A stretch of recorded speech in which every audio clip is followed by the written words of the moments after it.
গ্যাসের যদি দাম বাড়ানোর হয় তা দাম বাড়ায় দেওক, আমাদের এভাবে ভোগান্তি করার তো কোনো মানে নাই। প্রায় 6 ঘন্টার মতো অপেক্ষা করতেছি গ্যাস পাম্পে, গ্যাসই পাচ্ছি না।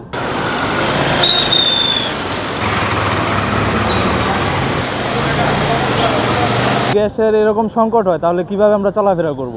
একটা টিপ নিয়ে আসছি, আমি ঢাকা যাব, তা আমি রওনা দিছি আপনার নরসিংদী থেকে। তো যে জায়গাতে আমার সময় লাগবে ওইখান থেকে 1 ঘন্টা লাগার কথা না, তো ওই জায়গায় আমি পাম্পে কাটায় দিলাম 4 ঘন্টা। তা আমরা মানে কিভাবে চলবো? গ্যাসের যদি এরকম সংকট হয়, গ্যাসের যদি দাম বাড়ানোর হয় তা দাম বাড়ায় দেওক, আমাদের এভাবে ভোগান্তি করার তো কোনো মানে নাই। একটা কথাই বলবো, যদি দাম বাড়ানোর হয় তাহলে বাড়ায় দেন, দেশের ড্রাইভারকে আর এভাবে হনস্থর করবেন না। প্রায় 6 ঘন্টার মতো অপেক্ষা করতেছি গ্যাস পাম্পে, গ্যাসই পাচ্ছি না। গ্যাস না পাতে যে আমি তো আমার গন্তব্যস্থানে পৌঁছতে পারছি না সময় মতো, এতেও আরও ভোগান্তি আমাদের। আসলে আমরা এই ভোগান্তিতে পড়ে না, গ্যাসের দাম যদি বাড়ানো হয় তো বাড়ায় দেখ, কিন্তু এই ভোগান্তি জনগণের যে ভোগান্তিগুলো, এই ভোগান্তিটা না পড়লেও হয়। গ্যাসের সমস্যায় গাড়ি চালাতে পারি না, 3 ঘন্টা 4 ঘন্টা বই থেকে আমরা গ্যাস ঠিক মতো পাই না। আমরা গরিব মানুষ ভাই, কী করে খাবো? আমরা সরকারের কাছে আবেদন চাই যে আমার গ্যাসটা সঠিক মতো যেত না, প্রায় প্রতিদিন যাতে 200-300 টাকার গ্যাস তুলে আমরা চালাতে পারি, কারণ আমার সংসার আছে, বউ পোলাবান আছে, দেখা গেছে কিস্তি আছে, কিস্তিতে আমরা গাড়ি কিনছি, আমার কিস্তি চালাইতে হয়, সংসার আছে, দেখা গেছে ভাই গ্যাসের কারণে আমার সংসারও চলে না, কিস্তি দিমু করতে। গ্যাস পাম্পে বসে রয়েছি 3 ঘন্টা 3.5 ঘন্টা, কিন্তু লাইনে গ্যাস নাই। রিকোয়েস্ট করলাম অ্যাম্বুলেন্সের জন্য, তাও গ্যাস দেয় না। এমনি পাওয়ারফুল লোক, ক্ষমতাবান লোকজন আইলে তাগো সামনে দিয়ে দেয়, কিন্তু আমরা এই যে এত গাড়ি, একটা গাড়ি 5-7 ঘন্টা করে বয়ে থাকে, কিন্তু কোনো গাড়ি গ্যাস পায় না।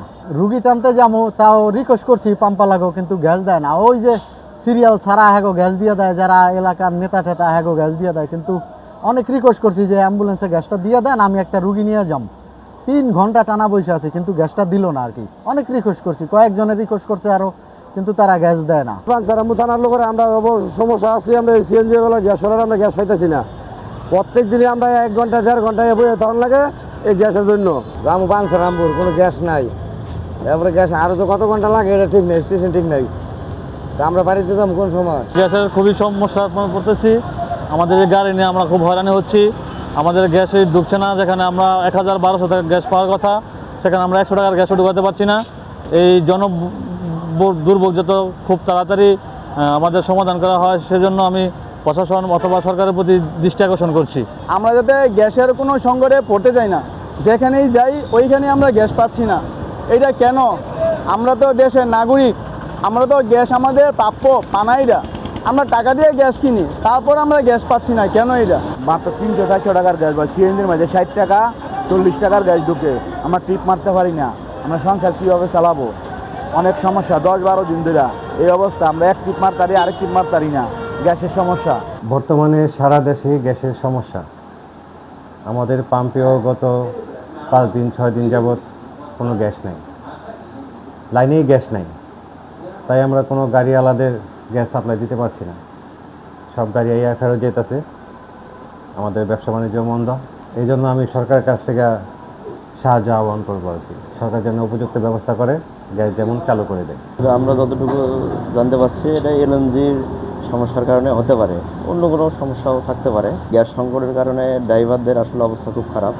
তারা দেখা যাচ্ছে 1 দিন 2 দিন পর্যন্ত পাম্পে বসে থাকে, গ্যাস পাচ্ছে না, এবং তারা অনেকে কান্না পর্যন্ত করে দিচ্ছে এখানে এসে।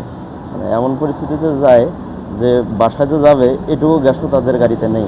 সংকট সেটি শুধু রূপগঞ্জে নয়, এটি সারা বাংলাদেশে আমাদের গ্যাসের যে সরবরাহ লাইন আছে সেগুলোতে প্রবলেম হচ্ছে, যে কারণে এই সংকটটি তৈরি হয়েছে। বাট আমরা আশা করছি যে এটা একদিনের মধ্যেই হয়তো সমাধান হয়ে যাবে।